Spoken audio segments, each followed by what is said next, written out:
The twin moons hung over the alien palace like silent watchers, casting their soft silver light over the marble spires and reflecting off the flowing pools in the garden. Inside, the grand hall buzzed with music and laughter, filled with nobles from planets across the galaxy.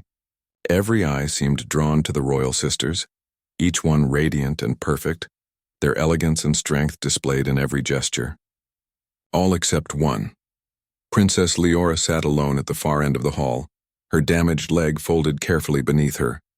It had never fully healed after the accident when she was a child, and though she walked with a careful grace, whispers followed her wherever she went. No one had ever approached her willingly. Suitors admired her sisters for their flawless strength and elegance, but Leora was considered weak. Invisible, in a room full of color and life. She had grown accustomed to the loneliness, hiding it behind calm smiles and polite nods. She could attend banquets and smile at the dancing lights without speaking, as if she were part of the decoration. Yet deep inside, a quiet hope lingered, a hope that someone might see her for who she truly was, not just for what she lacked. On this particular evening, a delegation of humans had arrived, sent to negotiate trade and peace between planets. Among them was Evan, a former engineer who had lost his arm in a laboratory accident years ago. He now wore a sleek prosthetic that allowed him to function as efficiently as any fully-bodied human. Unlike others in the hall, he did not bow to every protocol or smile at empty words. He walked with an easy confidence, his gaze scanning the crowd, and when it settled on Leora, he saw something others did not, a quiet dignity behind the hesitant posture, a spark of life unbroken by the world's rejection. He approached her table with casual steps, ignoring the stares of the court. Leora glanced up, her eyes wary. No one ever came to her without orders, and certainly not a human stranger. He smiled gently, tilting his head as if greeting an old friend rather than a princess considered unworthy. "I like quiet corners, too," he said, his voice soft but confident. Leora blinked, unsure if she should be offended or amused. She had spent years surrounded by people who pitied her or ignored her entirely, yet something about him felt different, honest, without pretension or hidden agendas. Tentatively, she nodded. "I suppose some corners are better than others," she replied. It was a small sentence, almost trivial, but it was a beginning. Over the next few days, Evan made it a point to visit her whenever he could.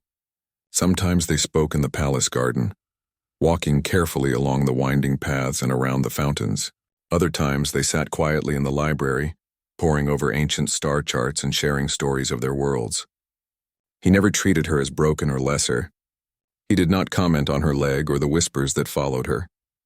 Instead, he asked questions about her favorite stars, the designs of her people's ships, and the strange, beautiful machines she had seen as a child. Leora found herself laughing for the first time in years. She discovered that Evan was curious about everything, eager to learn and unafraid of what others thought. While the nobles whispered about the human's foolishness, how could he be interested in someone like her? Leora felt something she had not experienced before: hope. Not a fragile hope built on fantasy, but the kind that felt solid, like the ground beneath her feet despite the imperfection of her leg. Their conversations grew longer.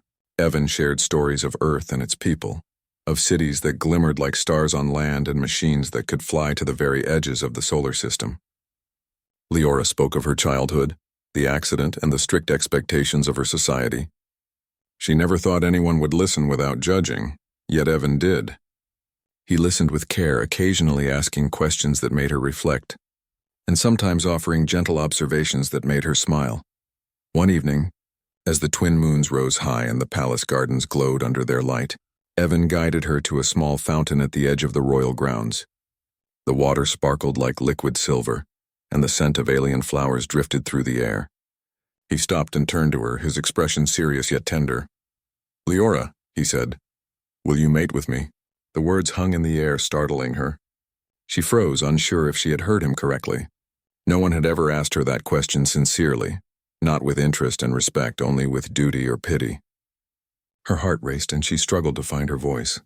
Why me?" she asked softly, her voice trembling. She could see the skepticism in the court's eyes. Had they been watching, but Evan seemed unaware or perhaps unconcerned. "Because you don't hide your pain," he replied without hesitation. "You carry it with dignity. I've met warriors with full strength and no heart, and here you are, stronger than them all in ways they will never understand. Leora's eyes filled with tears. No one had ever spoken to her like that. No one had ever recognized the strength she had hidden behind careful movements and polite smiles. Her body was imperfect, yes, but her spirit had endured, and now someone saw it, truly saw it. Over the following days, word of their growing closeness spread across the palace. Some whispered in disbelief. "A human dares?" they said. Others laughed quietly, dismissing the situation as a fleeting amusement. But the palace staff, the guards, and even some younger nobles began to notice something remarkable.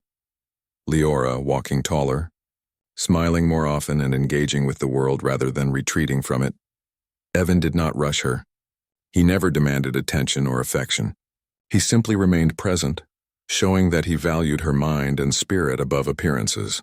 Leora, in turn, began to embrace herself more fully, learning that her worth was not determined by society's cruel standards. One afternoon, while they were walking along the garden paths, a young alien child approached them, curious and unafraid.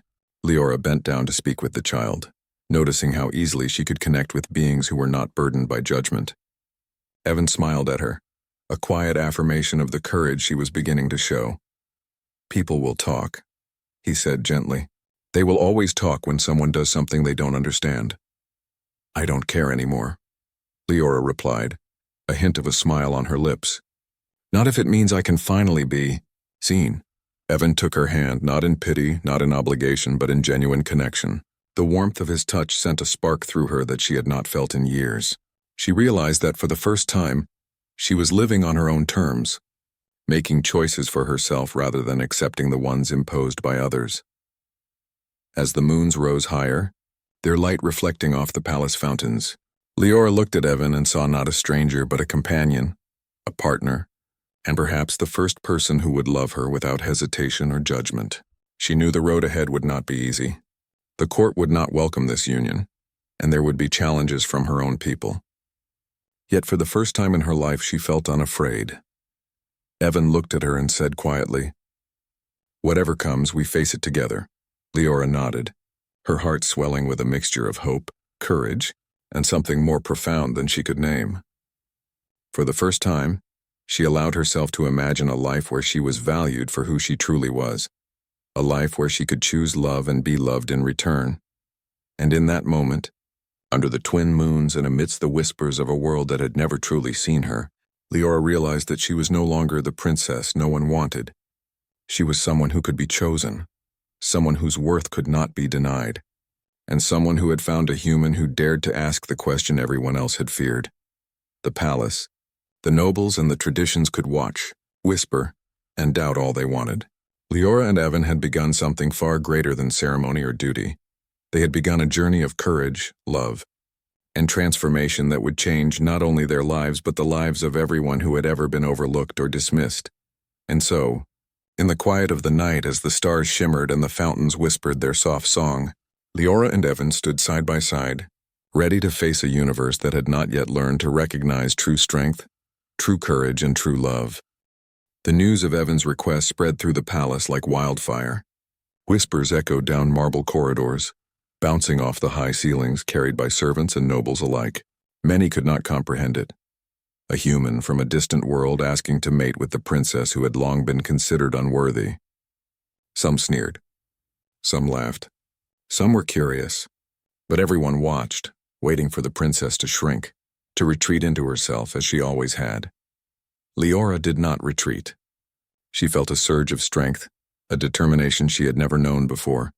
She remembered the nights she had spent staring at the stars, wondering if anyone would ever see her, hear her, or care for her. And now someone had, someone who did not flinch at her imperfection, who saw her courage, who valued her for herself. When the king summoned her to the council hall to discuss Evan's request, she did not hesitate. Her leg hurt more than usual from the long walk, but the pain was nothing compared to the fear of shrinking under the court's judgment. She entered the hall with her head held high, feeling the weight of countless eyes upon her. She heard the gasps, the murmurs, the whispers of disbelief, and yet she walked steadily, each step a declaration of her own worth. The council chambers were grand, with towering ceilings and walls lined with ancient banners depicting the proud history of their people. The nobles were seated in rigid chairs, their expressions a mixture of shock, disdain, and curiosity. The king, her father, sat at the center, his eyes sharp, expecting her to falter, to beg for permission, or to withdraw her name quietly from consideration. Leora took a deep breath and spoke, her voice calm but resolute. "For years you have told me I'm unworthy. You have whispered that I am weak, that I cannot lead, that I cannot be chosen, and yet today I am here to speak for myself." A murmur rippled through the council. Some leaned forward, trying to catch every word. Some exchanged incredulous glances. "I do not seek your approval," she continued. "I do not need it. For the first time I have someone who sees me as I am, not as a reflection of what you think I should be. His name is Evan, a human from a distant world, and he has asked me to mate with him." The chamber erupted. Nobles shouted, calling her decision foolish. Some demanded to know why she would consider a human, a species seen as primitive and far beneath the dignity of their royal line. Others argued that this union would disgrace the family name and weaken their political standing. But Leora did not waver. She looked each of them in the eye, her gaze unwavering. "And why not?" she asked. "Because he is human? Because he has a prosthetic arm? Because he is different from your expectations? You have judged me my entire life for what you consider weaknesses. And yet this human who is not bound by your rules or prejudices has seen me as I truly am, and he has chosen me." A silence fell over the council chamber. The room felt heavy, as if the walls themselves were holding their breath. The king's expression softened, just slightly, as if he were beginning to see beyond tradition and expectation. Leora continued, her voice growing stronger. "I have spent my life being ignored, dismissed, and overlooked. But I have learned that my worth is not determined by others. It is determined by my courage, my choices, and my actions. And I choose him. I choose Evan." Whispers turned to gasps. Some nobles tried to interrupt, but she raised her hand and the room fell silent once more. "I am not asking for your approval. I am not asking for your permission. I am declaring my choice, and I will no longer allow anyone to decide my worth." For a long moment no one spoke. Then slowly the palace staff, the guards, and even some of the younger nobles began to nod. Some smiled quietly. Others whispered their agreement. It was as if Leora's courage had broken a spell, and people began to see her in a new light.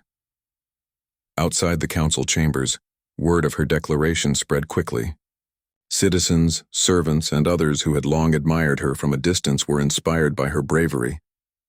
They spoke of her courage, her dignity, and the way she had stood up to a council that had underestimated her for years. In the weeks that followed, preparations for the union began. Leora and Evan spent time together, planning their future, learning more about each other, and discovering strengths in themselves they had never known. Leora taught Evan about her culture, its traditions, its languages, and its technology. Evan shared human knowledge, problem-solving skills, and stories of Earth's history. Together they created a bond that went beyond politics or appearances, a bond built on respect, admiration, and love. As the day of their union approached, some nobles continued to resist. They whispered that a human could never truly be worthy, that Leora was making a mistake. But the princess and the human ignored them, focusing instead on the life they wanted to build together. Leora's confidence grew. She walked taller, spoke louder, and laughed more freely. People who had once ignored her now watched in awe as she transformed into a leader in her own right. On the day of the ceremony, the palace was decorated with banners and flowers from across the galaxy. Citizens gathered to witness the union, eager to see the princess who had once been overlooked stand proudly with her chosen partner. Leora moved gracefully down the aisle, her legs still imperfect but her spirit radiant. Evan stood at the front, his prosthetic arm gleaming in the sunlight, a symbol not of weakness, but of resilience. When Leora reached him, she took his hand, feeling the warmth and strength of his grip. Their eyes met, and in that moment nothing else mattered. The whispers, the doubts, the prejudices, they all faded into silence. The ceremony was simple yet profound. No grand speeches were needed. The union was a declaration of love, courage, and the power of choice. When the officiant asked if they accepted each other, both spoke their vows clearly with voices full of conviction. "I choose you," Leora said, her eyes shining. Not because of duty, not because of expectation, but because you see me, truly see me, and I see you in return. I choose you, Evan replied. For your courage, your wisdom, and your heart. You are stronger than anyone I have ever met, and I am honored to stand with you. As they sealed their vows, the crowd erupted in applause. Some nobles still looked uncertain, but even they could not deny the strength of the bond between the human and the princess. Citizens cheered and palace staff smiled, feeling the change that had begun within the walls of their home. In the days that followed, Leora and Evan's union became more than a personal story. It became a symbol across the empire. Disabled and overlooked aliens began to speak up, demanding recognition, respect, and rights they had long been denied. The culture of prejudice began to shift slowly but surely, inspired by the courage of one princess and the bold choice of a human who dared to ask a question others had feared. Leora continued to grow in confidence and leadership. She worked with Evan to implement changes in the court, advocating for equality and fairness, ensuring that no one would be dismissed because of a perceived weakness. The empire began to see that true strength was not measured by perfection or appearances, but by courage, heart, and the ability to make difficult choices. Together, Leora and Evan faced challenges, political opposition, and the scrutiny of countless eyes. Yet they faced everything side by side, their bond unshakable. Leora's leg, once a symbol of limitation, became a mark of her resilience. Evan's prosthetic arm, once a reminder of loss, became a symbol of adaptation and strength. In time, the palace that had once whispered of her inadequacy became a place where her voice was heard, where her courage inspired others, and where her love with Evan was celebrated. They traveled together to distant worlds, learning, teaching, and showing others that compassion, respect, and bravery could transcend all boundaries. And when Leora looked at Evan, she no longer saw a stranger from a distant planet. She saw her partner, her equal, the one who had dared to choose her when no one else would. And when Evan looked at her, he saw not a princess defined by society's rules, but a queen of hearts, a warrior of spirit, and the person he would stand with for the rest of their lives. Their story, once thought impossible, became legend, a tale told across planets and generations, a tale of courage, love, and the power of seeing beyond imperfection. For Leora and Evan had not only found each other, they had shown a universe that true strength comes from within, that choice is more powerful than expectation, and that love can transform even the most rigid traditions. And so, under the glow of twin moons with stars stretching across the endless sky, Leora and Evan stood together, imperfect, resilient, and unafraid. They had chosen each other, and in doing so they had changed their world forever.